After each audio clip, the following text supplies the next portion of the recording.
welcome to episode 87 of the Home Games Podcast. I'm Yazeed, and this is Joseph. Hello, I'm Joseph, and today is August 1st, 2021. That's weird. It was just July yesterday. This is the one where we talk about all the Home Dome and publishing and certifier stuff I've been working on, and you have your TypeScript updates. Yeah. Let me go ahead and start with some of my TypeScript updates. So basically, I finished, but I have a question.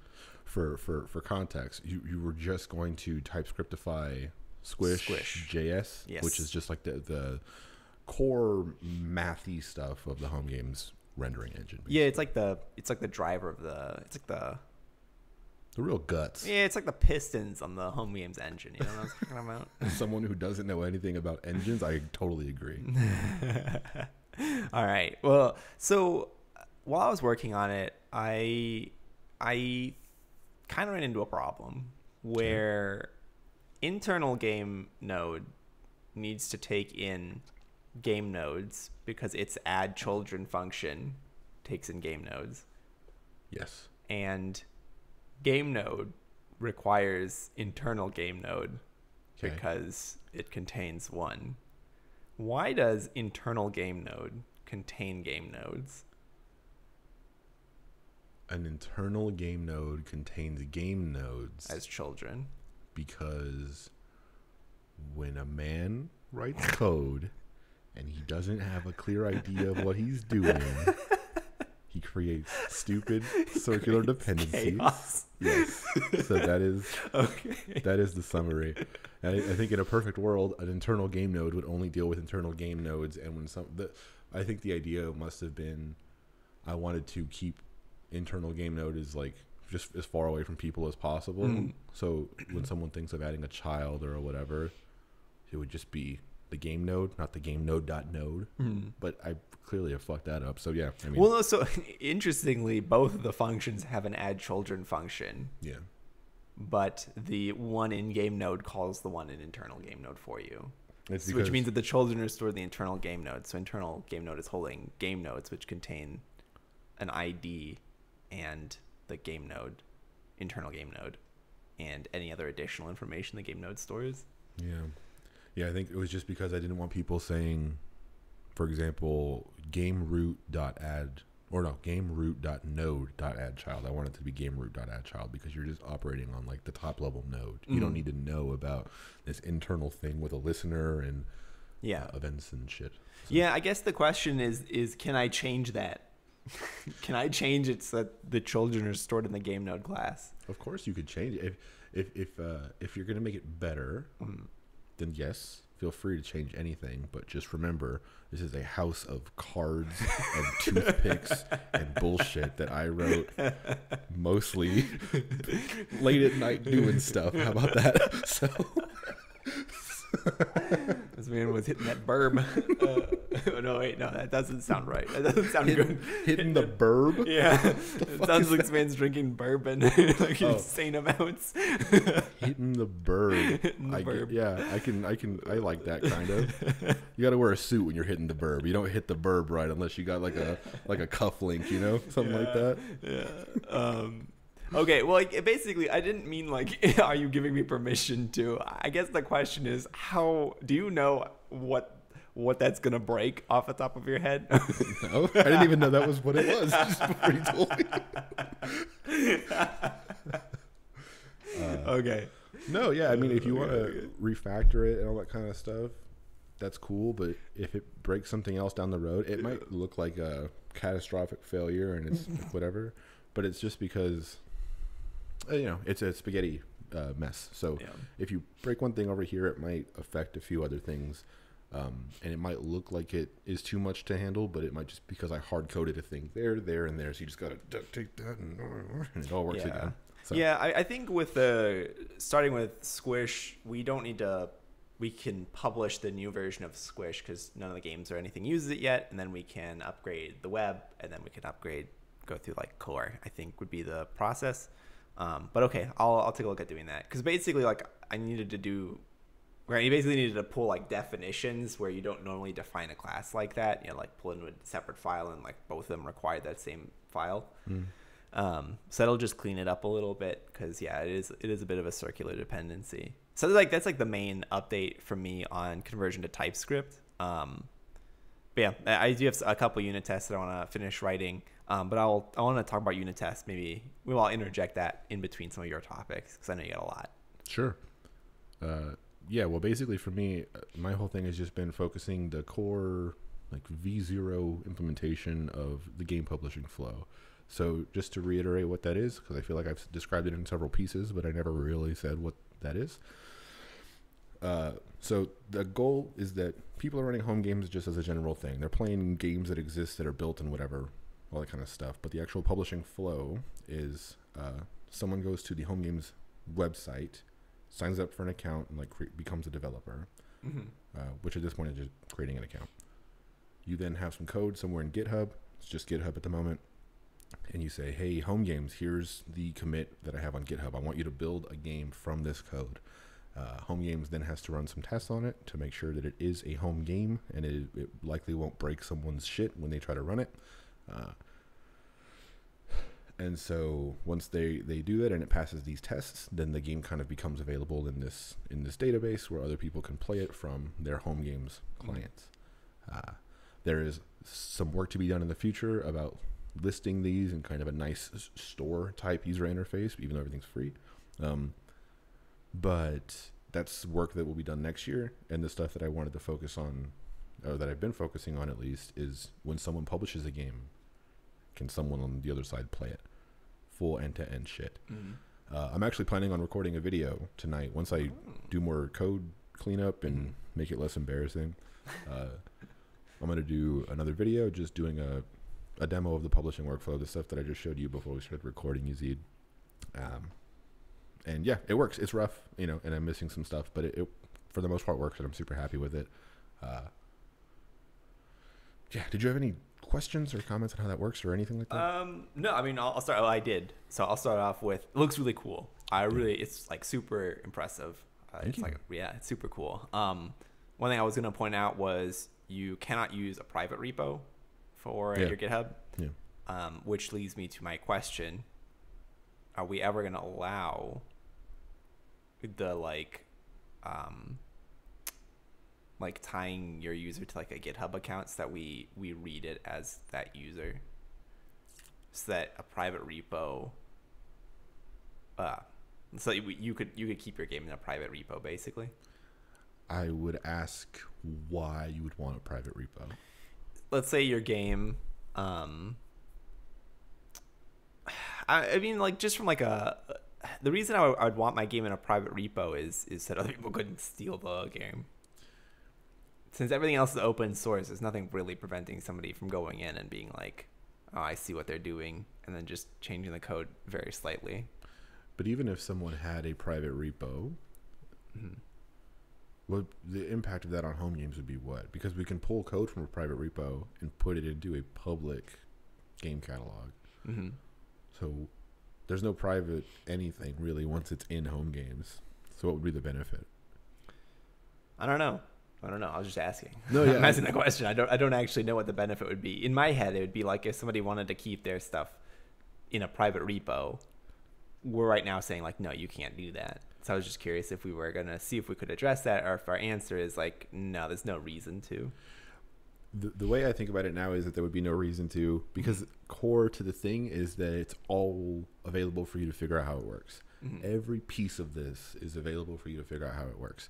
And even if someone had private code that they published through home games and someone else was able to consume it on the other end, ultimately it's JavaScript. We don't have any kind of whatever. So they just have your code on their file system at the end of it, unless we wanted to implement private and public games in home games, which, that's not super out of the question.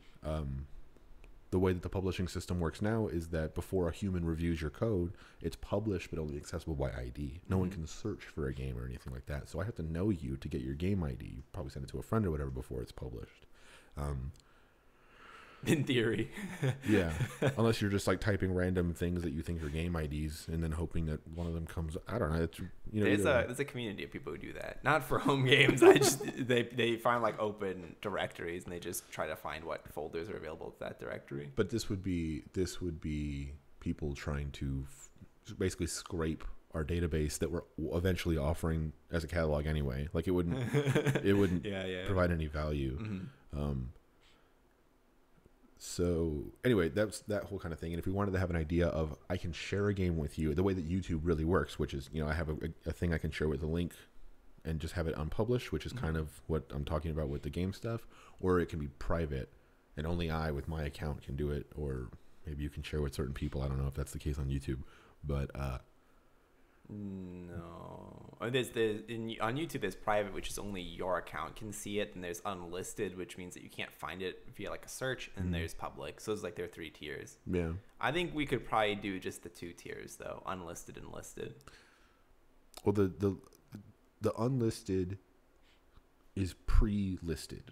There's no, you can't opt in to not publishing. When you publish a game, you're saying you want it to become public. And when it's just before, when it's accessed by ID only, it's only because we don't want to give people like easy access to something that we haven't verified yet. But if you make a game and you share it with that guy, it's really on that guy to trust you because you gave it to him, instead of someone trusting us for featuring something. Yeah. Basically, I'm saying like maybe we provide a workflow where they're just like, yeah, you can run it through Home Dome, but I don't really care if a person reviews it because I don't really want this to show up in the catalog anyway.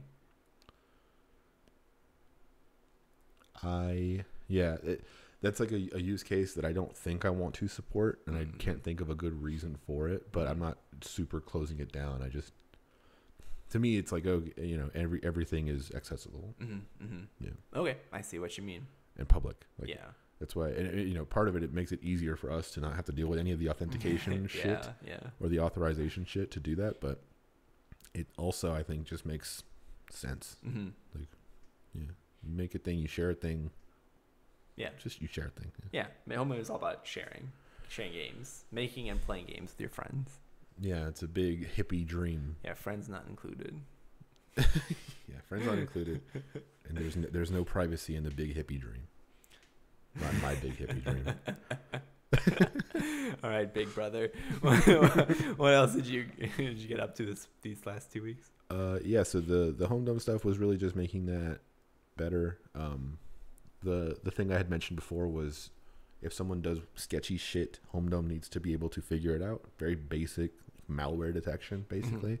And one of those was making sure that people aren't making network requests to random ass domains. So, for example, if someone makes a game that secretly is collecting, you know, the names of all the files on your file system and just walking through all of your directories and then sending all that data back to some server somewhere, it's like, technically that's possible for someone to do, and someone can upload that stuff. So we need a system in place that'll reject that from being published. And so obviously it'll never be perfect, but we just need to kind of try it.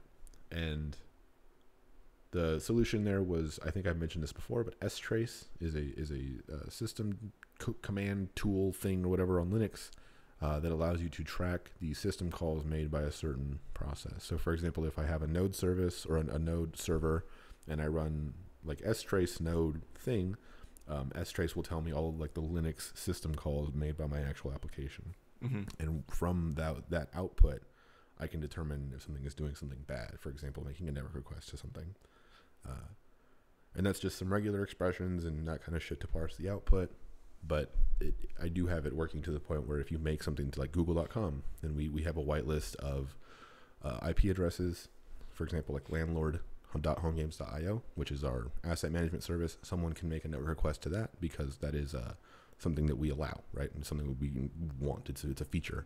Where someone sending file data to whatever the fuck.com is not allowed. So we want to say whatever the fuck.com is not landlord whatever, you know? Yeah. So we have that process now, which works. And that's pretty cool. That's pretty much done. Like I don't really want to work on Home Dome much anymore. Not for a while. So. Yeah. Nice. Yeah, I have other stuff, but it's kind of all over the place. I just worked on making HTTPS better. Again, I kind of made some changes to the certifier to make it more solid and that kind of stuff, and the certificate generation more solid. I added a request certificate button to our website, so when you log in, you make an account, log in, you can say, hey, maybe I'm going to download home games at some point or whatever, but since it's a long running asynchronous process, basically you can kind of pre-generate a certificate. This was me testing with the website, and I just left it on because it's technically a feature. But yeah, so someone can basically say, hey, home games, I want a HTTPS or a TLS certificate generated for my user, so when I run home games I can access that certificate and have HTTPS enabled to have certain browser features enabled. So yeah, that stuff works, and it works the same way that Home Dome does. It's a task queue, and then workers pull tasks off the queue and just do them kind of asynchronously and update these events, which are or update these requests, which have events and stuff like that. Nice. I do like that workflow. Yeah, that is a nice workflow. Yeah, the separation of a request and its state versus the events that happen related to that request. Yeah, that stuff is pretty cool. The UI for it is fucking atrocious. So that's the stuff I'm gonna. Don't nod at that. That's the stuff I'm gonna work on tonight, and hopefully have a better better content for a video by the time I go to sleep tonight. It's a little rough. It's a little rough. My table overflows. It's better than last time I saw it. Yeah. Last time I saw it, it was like, here's a string, and this string was just like... It's just dumping the JSON string out to the DOM. Yeah. Yeah, so the other stuff I kind of had about the game publishing is one of the ways that we make these games accessible, right? When someone downloads a game on the other side of the publishing flow, right? Mm-hmm. Someone has published a game, someone else with a home games client downloads that code and runs it. So in order to make that kind of easier on us, instead of fetching it from GitHub every time when dealing with whatever rate limits they have and that kind of stuff, we just host it ourselves. We basically pull the code from GitHub, put it in our own S3 bucket, and then when a game wants to download it, it knows that there's a location value that it can go and fetch, whatever, instead of dealing with GitHub. Mm-hmm. And so I don't know what implications that has on legal stuff. If someone has public code up on GitHub and I download it, so what? If their code is taken down next week because it's illegal or something, so what? I still have it. What, are you going to come arrest me? Maybe you are. I don't know. That's my whole point. I jokingly am saying, are you going to arrest me? But the answer could be yeah. Hold on. So does Home Games store a version of the code, or does an individual store a version of the code? When you submit a game to Home Games, Home Dome, which is the public, the thing I was just talking about, the anti-malware thing, as a part of its process, will upload the code that it just downloaded to our S3 bucket. And so we have Home Games dot whatever / your commit hash, basically. That might give us a problem. I don't know. But I also, it doesn't seem like it would, because the fact is it's public code people can download anyway. Yeah, but I think then it would become distributors. So, okay, I think if someone went to GitHub and they were like, hey, you need to pull this down because it does something bad. First off, I have a hard time thinking that would happen. There is some stuff that GitHub will pull down. Yeah, but that was the thing I was saying before. I am not GitHub. Right. My terms of service are not GitHub's terms of service. If they decide tomorrow that they don't like fucking the color blue, and I can't have anything in my code that represents the color blue, I can't have the RGB for blue, what I mean? Whatever, something. That's not my rules, and I don't want to have to abide by their rules because we're not them. So yeah, really, GitHub is a means for us to get code and to make sure it's public. Realistically, we can do that through other services as well, but GitHub also gives us the ability to say, hey, someone published this code through GitHub and they have an email address. So when someone tries to publish this through Home Games, we can email this person and be like, hey, are you this? Mm-hmm. We don't have that if someone's just uploading a zip, or if someone's just giving us something like that. But I'm also not GitHub. Yeah, I don't know. That's like a hard line. The reason I was actually pretty happy with using just pulling always from GitHub is GitHub legally has a team of people who decide, oh, this is illegal content, we cannot host this. We don't.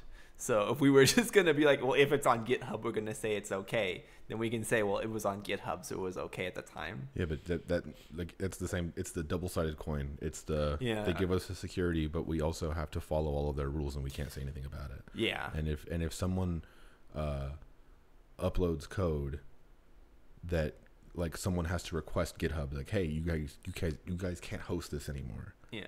They can send us that same thing, and we would have to abide by it or whatever, because that's the law, and that's fine. They're not like, oh, well, this was deleted from GitHub, and now you're on the line for it. It's like, no, fucking tell me about it, and I'll delete it.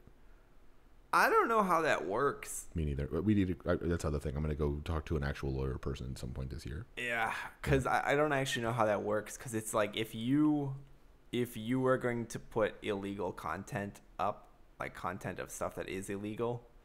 That's what I'm saying. How would it get through our human review process? We are literally reading code. How is your code illegal unless it's like, http.getmovie.com or whatever? We store it in Home Dome immediately, don't we? We store it in S3 immediately. We store it in S3 immediately, but we don't. But you don't have anyone. No one has access to it until unless you provide the URL for them. Right. No one has access. Well, unless you knew the ID, but you wouldn't. No one has access until it's published. Unless you are distributing it via the ID. Well, the problem is that you can distribute it via the ID. If it fails to publish, it won't be available as a game to download or whatever. It would just be even hosted with somewhere, the ID? I guess. There would be a stored version of it, but it wouldn't be available. Someone would have to guess the ID unless someone. No, that's what I'm saying. I'm like, if I made a game that would have, all right. Oh, crazy time. If I made a game illegal content and I was like, here's the ID, even if it failed Home Dome, could you download it via the ID? Oh yeah. Okay, I think that might be a problem. But why? Because if it's illegal, someone will tell me. It's not just being illegal doesn't mean you're going to prison.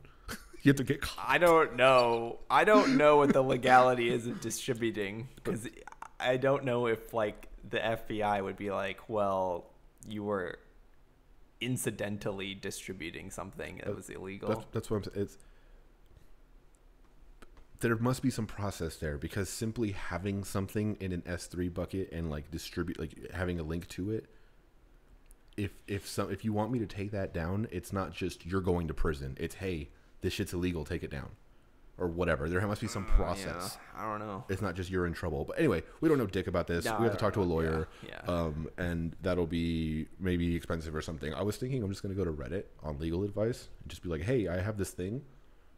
Who do I ask anything? Yeah. Because I don't know anything. Yeah, because different lawyers have different specialties. I don't know what kind of lawyer specializes in this kind of stuff. Yeah. Yeah, and I imagine it's a pretty specific thing. Yeah. All I'm trying to do is just make something for people to fucking use. Yeah. The problem is that it's risky to build anything. Yeah, fuck it then. It's hard to build stuff. I think the days of like engineers being able to just like work in their garage and come up with $1 million product is kind of gone. That's not the. Just give me code, and I don't want to have to think about if it's illegal or not. And if it is, like, fuck off. That's not my problem. I'm just putting a thing up for you to use. Just don't give us illegal content. There we go. That's the solution. My thing is 4chan. It's like, just don't break the law. Fucking do anything you want. Just don't break the law. Thank you. And that's what, I don't want to have to deal with this shit. I just want to provide this thing. Mm-hmm. And it costs me money to operate, and it costs me effort and all this shit. And it's just... There's more fucking problems. Yeah. Anyway, AWS bill is going nuts, dude. I'm telling you. Anyway, no.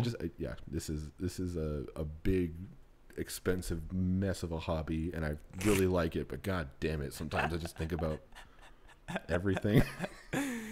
Oh no. I will change the topic. It's from home games. No, it's still on home. Well, it is home games, but it's not home games. But it is home games. Okay. Last week I talked about learning about code coverage. Now, what I learned while doing code coverage is that calculating code coverage is very, very difficult. To the point where I don't want to do it. Which leads me to something. What's the process? What is the process for someone who knows very little about what that means to build a code line coverage tool? Why is it so crazy?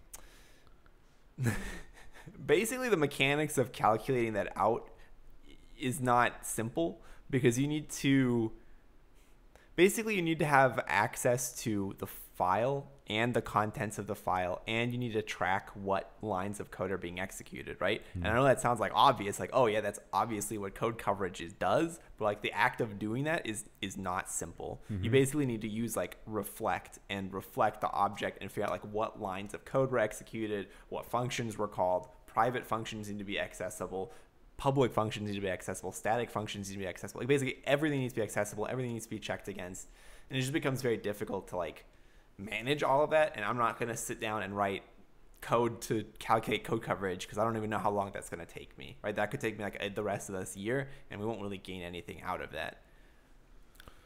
I agree. That's like the thing that we talked about in the beginning, when it was, we should try to build things that we reasonably should build ourselves. Yeah. We shouldn't build the WebSocket library ourselves.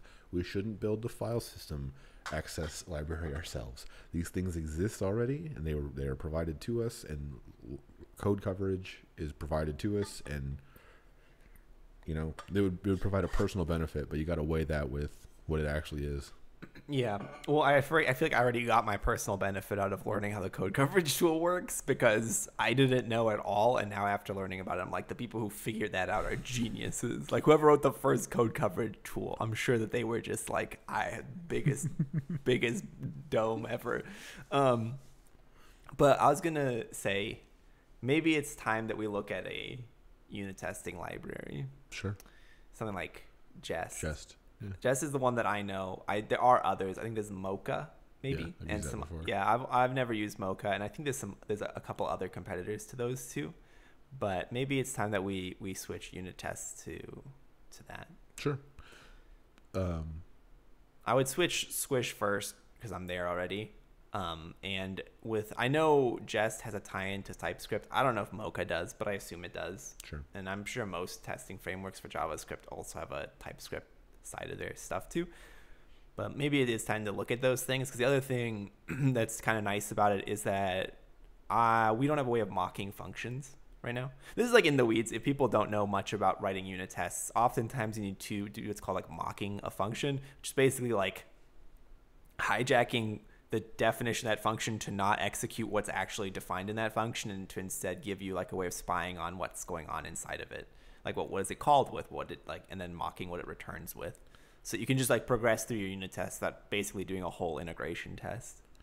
Yeah, if you have a part, for example, of your code that says I need to go to google.com and see what the web page looks like. Well, if you don't want your tests to do that every time because you don't actually care about the thing that doesn't matter with the thing that you're testing. You can just fake that Google will return an error, or Google will return this response, or Google whatever. You're not actually making a network request. You're faking it. Yeah, it's often easier to test whether it errors or not, right? Because how often is Google down? Not frequently, unless your internet's down. Right. And I don't think you want to be like one of your unit tests, like pull the Ethernet wire out at this testing number, right? So yeah, I'm comfortable with taking a look at moving us to Jest. I don't know if you want to move us to Mocha instead, or if there's another framework you want to look at. I don't have any strong opinions. I was going to ask you about what you were looking for there. To me, I think the most important thing is just support. Make sure that it's going to that it'll be here in a couple years. Yeah. You know, not just something that's cool, something that has like some really nice features right now, but it might be shaky or whatever. Yeah, I think Jest and Mocha are like standard. Yeah, I don't know who makes those two things, but I will look at that. I've been hearing about Mocha for years, and I've been hearing about Jest for a while, so I feel like those are pretty solid choices to start with. But all I'm saying is, that's all I really care about is just that it's solid. Yeah. They give us code coverage tools. They both give us unit testing, mocking. All that stuff is built into them, which is quite nice. Pretty intuitive to understand. So I'll look at adding that to my stuff as well, converting a unit test over to one of those two libraries then, because. Yeah, I think honestly, like at some point we probably don't want to be calling the Squish file functions everywhere. We probably just want to mock those at some point in like web and core and wherever else we need them. Well, the Squish, like the unit test for Squish should test the unit test for and everything that does it should yeah, because we don't have to rely on the npm packages and all that stuff to be right. But then at that point, if we wanted to mock squished data, this is very specific. Squish is a utility that can also be used for testing. Yes. Because if you want to not use actual squish calls and you want to test game nodes, that means that you can't write game nodes. You have to write the squished version manually when you should just really write them as game nodes and then squish them. Yeah, I mean, it's whatever works better, right? Yeah. Whatever you need for your unit test. Sometimes you want to test a failed squish, unsquish, right? Yes. Sometimes you want to test something very specific about if this kind of response comes back when your squish or unsquish. And you can do that by just giving a mocked value that's already like pre-constructed. Right. Or you can do it by just squishing a value that will produce your outcome. Either way works, but basically, like I don't care about like the mechanics of all of that. Just wherever we can, we should probably look at changing those over. So I'll add that in with my TypeScript stuff. So this PR will probably add in a couple more packages to our yeah, that's fine. our dependency trees. That stuff is fine. You know, if we need it, we need it, Yeah. and we need unit testing at some point. And I don't really have a problem. Like I don't have a problem with dependencies as long as you need them and you Yeah. understand why you have them. Yes. So that's Yeah, I mean, for people who've never written JavaScript, unit testing is helpful, if very tedious. It's important, I think, especially for us at this point, because like you said earlier, I don't know what my code is anymore. I write stuff and I forget about it sometimes, and it's part of our core working feature set, and I don't remember writing it. So you know, for better or for worse, that's what it is. So at some point, you need an automated way to say, like, oh, run this. Like, I'm gonna hit the button, and it's gonna do all the things that I defined it should do. And I don't want to have to keep testing everything manually every time I fix something, because every time I fix something, I break something because I'm a fucking idiot, you know? Yeah. And stopping regression testing will be nice, I think, for all of us. Yeah. And for anybody who's getting into home games, I'm sure not having a regression is probably very helpful for them. Yeah. Well, the rest of my year will be spent. I'm not writing anything new. It's getting everything that I have and making it better. So for the next 4 months, it's taking the stuff and making it easier to get into. So if that's helping with testing stuff or with documentation or with just generally rewriting stuff and making it better. So that's what I'm going to like TypeScriptify some other stuff while you're TypeScriptifying whatever you're doing. Yeah, I mean, if you want to start in core. Yeah, I mean, someone or has to, honestly, if you want to start with the like other additional processes, Home Dome, Landlord, those things too. And then we can probably start with core and then work from like you start in the A's, I start in the Z's, and we just kind of like move our way through the alphabet, I guess, folder by folder. I guess it makes more sense to prioritize home games, because if someone doesn't really need to read the code for it. Yeah. But if they were to read how the system works, they would probably start with home games core, not the services that we have that support it. So we would, but then you also have to, you're prioritizing stability, because if you go and you make every service better, then. Well, anyway. the reason I was saying if we started by changing the services, right? You get unit tests on your services, you get it TypeScriptified, because core right now is the biggest amount of code. Yeah. And that's going to take the longest. So when we finish with everything else, then we can double team on. Don't laugh at that. Don't laugh at that. We'll double team it. We can tag team. Stop. We're on a train on this code base. Yeah, we can. I don't know. I honestly don't know how to describe it anymore.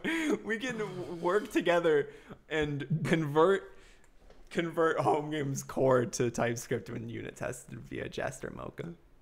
I agree. Yeah, that sounds good. I honestly think I'm gonna take a look at Jest and Mocha, and I'll probably message you when I'm done looking at those two, because I've never worked with Mocha, but if you've worked with Mocha and you like it, and I've worked with Jest and I like it, there's got to be some feature set about one of those that's better.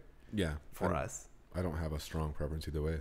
You can make I have no preference. Executive decision there. Here's what we do, actually. What we do is before every time we go to, start writing unit tests for a new service, we flip a coin. If it's heads, it's Mocha. If it's tails, it's Jest. Anybody who goes in is like, what's going on? Yeah, make sure that people continue to not check out our code.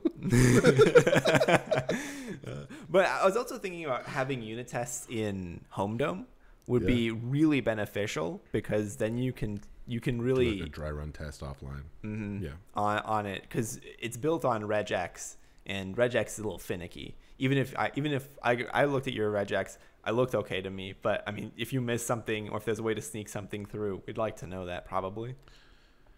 Yeah. Ultimately, there's like 4 Linux system calls that can do a certain type of thing, and if you can find those strings and find an actual call to them, then those are going to be in the output. But yeah, I know what you're saying. But anyway. Yeah, and also it's like Home Dome becomes increasingly complicated. Yeah, which but, it will. Yeah, but I mean that's neither here nor there, right? That's future stuff, because I think Squish and Web probably need to be converted first, because Web, we sat down to look at Web. Web's great. Fuck you. Web is misunderstood. Web is written by a madman. Yeah. But a genius, but a madman. If you follow the unsquished logic in Web, you are like, wow, all of this is so. It makes so much sense. Yeah. If you don't read it, it makes a lot of sense. Yeah. No. It. Yeah. Listen. Your code is functionally correct. Legibly, I look at it and I'm like, what?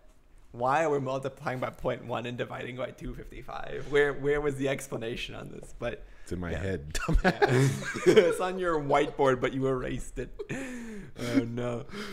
Yeah. So I think converting Web and then some of the services and then core, because I don't know, because I mean you need to change. Aren't you going to make some more changes to core as well? I have this change, that I worked on this past week to do the whole game by ID stuff. Yeah. And I do need to make some changes to support versioning there. So I guess that is technically another feature. But there's a bunch of stuff that I've been saying have been features that don't really work. So I'm considering one of those. Like, versioning of games. Like, yeah, we have that, but it doesn't work. So me adding that feature is really just making everything work the way it should. Yeah. So, that's where I left off basically is for the most part it's TypeScriptified. It's for the most part unit tested, but I'll convert it over to Jest or Mocha and give us code coverage. I could even, the nice thing about Jest, I don't know if Mocha does this, but the nice thing about Jest is you can make it fail if you don't meet code coverage requirements, which is great when you actually continuously write unit tests. It's garbage when you fall behind the train though, because suddenly now everything is failing on your CI. Mm-hmm. You got to hit 90% on everything to maintain your 70% average, but you got to get everything out. Yeah. Big shitty. Yeah, it's like, oh no, this needs to be hot fixed, but we don't have the unit tests for it, and I'm not going to write it because it needs to be hot fixed. So why do we have so many hot fixes? Well, we have all these bugs. We have all these You just described my professional life, yes. Okay, so I think we pretty much covered all the code progress and stuff like that. One thing I was thinking, we were talking about just before this, but was getting the ball rolling on people who aren't us making stuff. And obviously, at a certain point, this will be ready enough for people to do stuff without our help or anything like that. But I think for people who might need help getting started, we should have, I've talked about this since the beginning, but like content, good, helpful documentation, but also getting started demos and like videos and whatever to help people. Videos not necessarily of like how to write a game, but of how this system works. Here's an overview of the architecture. Here's how this entire like component works at a high level without showing you a list of numbers and a pseudocode, just conceptually how this all works. Mm-hmm. And so I think there's a lot of opportunities for us to make content like that over the next some amount of time. Yeah. And so I think I'm just going to think more about that this year, about what I want that to look like, and really kind of go for it next year when we have a system in place for people to get into. But for people who do need help, I thought it'd be cool to offer our time as like help sessions at some point. Yeah. What do you think of that? So just like real quick, last time you also asked me if I would write documentation. So I was thinking about putting out like a GitHub book. A Git book? Yeah. What is that? Is it called Git book? I don't think so. But you know what I'm talking about, right? I don't think so. GitHub has like a way of documenting stuff. They have wikis, but I didn't know they had. Yeah, that's what it is. It's Okay. sorry, it's the GitHub wikis. Okay. Yeah. It's GitHub wikis. Thank you. I was like, I don't know where book is coming from. I was like, it's like a narrative about your Yeah, your code. it's prose. You write it in prose. You write an epic poem about your code base. No, I was thinking about adding that in as well for a squish, and then just continuously like building on it. Sure. But I will also add in. I think that'd be a pretty cool idea, right? Like if people are interested but stuck or need help or. Well, realistically, I don't think this would happen for another 6 months or so. Just because my goal is to have. I said this before we started recording, but my goal personally is just to have this to the point where we can be hands off by the end of this year. So all this stuff that I'm talking about, besides the human review process of code, that stuff should be in place. And it's August 1st, and we have pretty much everything done, just not finished. It's the stupidest shit I've ever said in my life. It's done but not finished. That is true though. But anyway, What? it's almost it's there. It's not final. Yeah, there we go. The marble is drying. What? The marble is drawing? The marble is drying. The fuck does that mean? The marble is drying? Oh, marble doesn't. Is it Never marble? mind. Like Never rock? mind. You're right. Never mind. I'm not a sculptor. I don't know anything. We're both on paper. We're both smart people. Am I? Am I? Anyway, we are a mess. But if people want to do help sessions with us, I guess that'd be cool if we can do that at some point once this stuff is more in place, and that will help inform us about what people need. If we do help sessions and someone is like, oh hey, I'm trying to build a game, for my family, we have this inside joke about Cheeto Man. I want to draw a Cheeto Man and get him in the game. It's like, okay, well, how do I make it easier for people to know how to do that themselves without having to ask? Yeah. Like, oh, well, you can just draw Cheeto Man and then scan it in as this type of asset and upload it and then reference it by ID. I need better documentation for that kind of stuff. Yeah. Stuff like that. Fuck, what if Cheeto Man is copyright infringement? See, that's what I mean. I don't want to deal with these problems. I want to provide tools. I don't want to... Anyway. It is actually probably the Chester Cheeto. Yeah. The Cheeto Man himself. Chester Cheetah. Chester Cheeto would be our bum-ass ripoff that we get sued for. There's no way that man's name actually Chester Cheeto. It's Chester Cheetah. Jesus. You literally just said that. I said it, yeah. Chester Cheetah. Cheetah.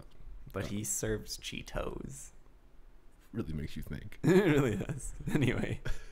That was all for my notes and stuff. I don't think I've missed anything. I guess I have some more questions. Did you have ideas of what that would look like or feel like or be like or taste like? What are we talking about?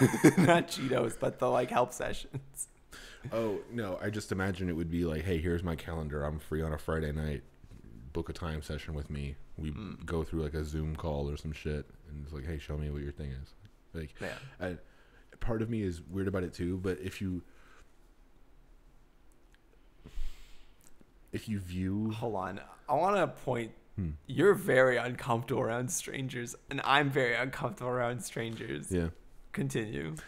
I think I've gotten better with strangers over time. I think I have it too, but I think we both have. I don't think I'm hop on a Zoom call with a rando at 8 p.m. on a Friday night. I think with strangers. I think on a Wednesday night at 5 p.m. I'm okay with it. I think it'll be different because anybody doing that would not be a total normal person. Bum ass, yeah. No. Well, no, I mean it's hard for us to interact with people because people we don't talk well or whatever. So we started a podcast, and but if people somehow force themselves to be into this, then they're already past the barrier of us needing to be impressive. Yeah, there's already a topic for discussion. Yes, yeah. And we know what it is. We're here to help you. We're yeah. not here to talk about shit. I'm not here to be your friend. Yet. Well, you could be friendly, but you don't. Yeah, just spit on him. Fucking idiot. You don't know how to make Cheeto Man? Read the docs, dumbass. Read the Git book.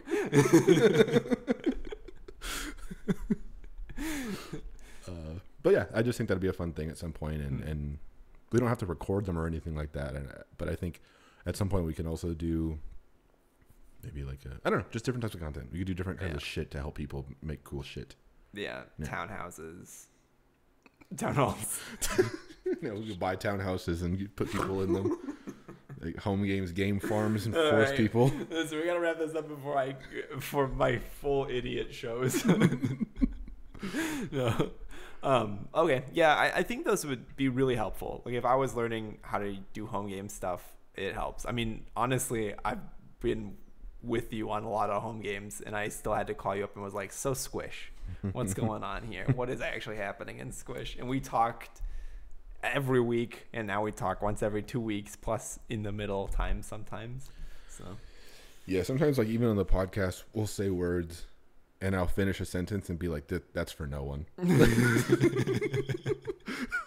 So I need to make that easier, you know? Yeah. Yeah. Okay. Well, that's gonna do it. Thank you, everybody. Is that it? Do you have any more questions? No. That's gonna do it. Thank you, everybody, for listening. As always, our music is done by our friend Tynan. He is Nightan on Bandcamp. That is Nightan, Nytan. Our website is homegames.io. Send us a message on our contact form or mess with some of the game publishing stuff that doesn't probably work yet. Our Twitter is at homegames.io, all one word. We also have an email address for this podcast. It is podcast@homegames.io. You want a question? You got a comment? You want to tell us anything about anything? Podcast@homegames.io. Let us know. Thanks again for listening. We'll see you next week. Or 2 weeks from now. I keep fucking it up. Bye-bye. Bye.